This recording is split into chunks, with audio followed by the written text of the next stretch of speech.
Mort. Voilà dans quel état était mon employeur, Monsieur Henri Forestier, lorsque je l'ai retrouvé. Je devais enquêter pour lui et je ne suis pas quelqu'un qui croit aux coïncidences. Sûrement pas dans un lieu avec de telles personnalités.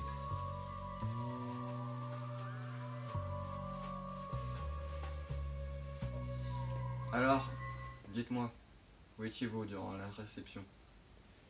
Eh bien, parmi les invités, à boire et sourire, parmi ces hypocrites, comme toujours. Toute la soirée? Oui, comme je l'ai dit. Pourtant, on m'a rapporté que vous faisiez des allers-retours entre la salle de réception et les toilettes. On vous a rapporté? Et je peux savoir de qui il s'agit? Sans doute un de ces foutus domestiques, hein? Oh, et puis merde.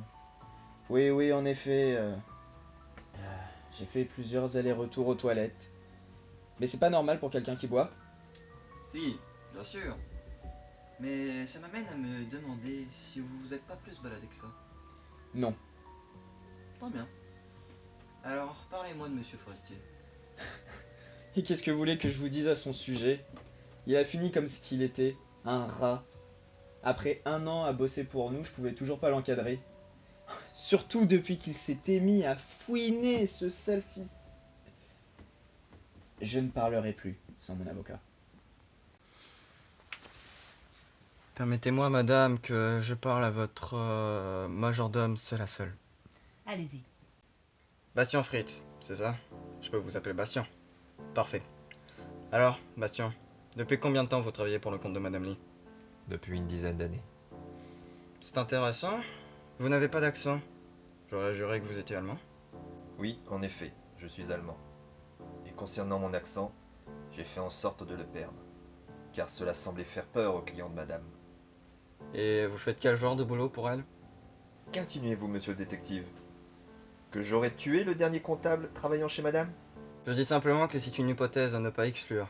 Vous êtes un beau gaillard tout de même. À nous deux, Madame Lee. Alors, où étiez-vous durant le meurtre vers 22h16?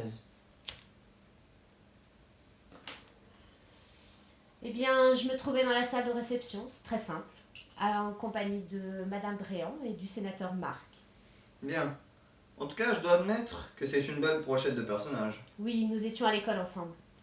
Avez-vous vu quelque chose d'inhabituel? Quelqu'un qui s'est éclipsé ou autre? Voyons, mon fils a quitté plusieurs fois la pièce, mais je le crois incapable de faire ceci. Ah vraiment? Et pourquoi? Parce que c'est un idiot, un imbécile. Et puis, avec toutes les substances qu'il prend, ça n'arrange rien. Ça se voit sur son visage, pourtant. Regardez, il allait en dire trop et tout à coup, il demande un avocat. Que voulez-vous dire?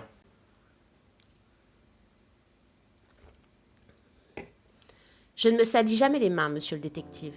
J'ai peur de comprendre. Et vous faites bien. Laissez-moi vous conter une histoire. Il était une fois un mafieux qui tomba amoureux d'une femme. Se marient, ont un fils, et malheureusement le mari meurt. La mère reprend le business et élève son enfant seule. Elle se crée un réseau plus grand que celui du métro de Paris. Un jour, elle engage un nouveau comptable, mais celui-ci se met à fouiner là où il ne devrait pas. Alors cette femme, intouchable, prend les mesures nécessaires. Et c'est là qu'un détective désabusé et arrogant débarque. Cliffhanger à suivre. Ce sont des aveux? Voyons, détective. Ce genre d'histoire ne se déroule que dans les séries policières. Toute vraisemblance avec des personnes ayant existé ne sont que fortuites. Pourquoi me dire ça? Pour m'intimider? Oh non, j'ai simplement l'impression que je pourrais tout vous dire en fait. Peut-être est-ce l'âge. Sachez que je ne partirai pas d'ici avant d'avoir résolu correctement cette enquête. À n'en point douter. Mais prenez garde. La vie n'est pas une série policière.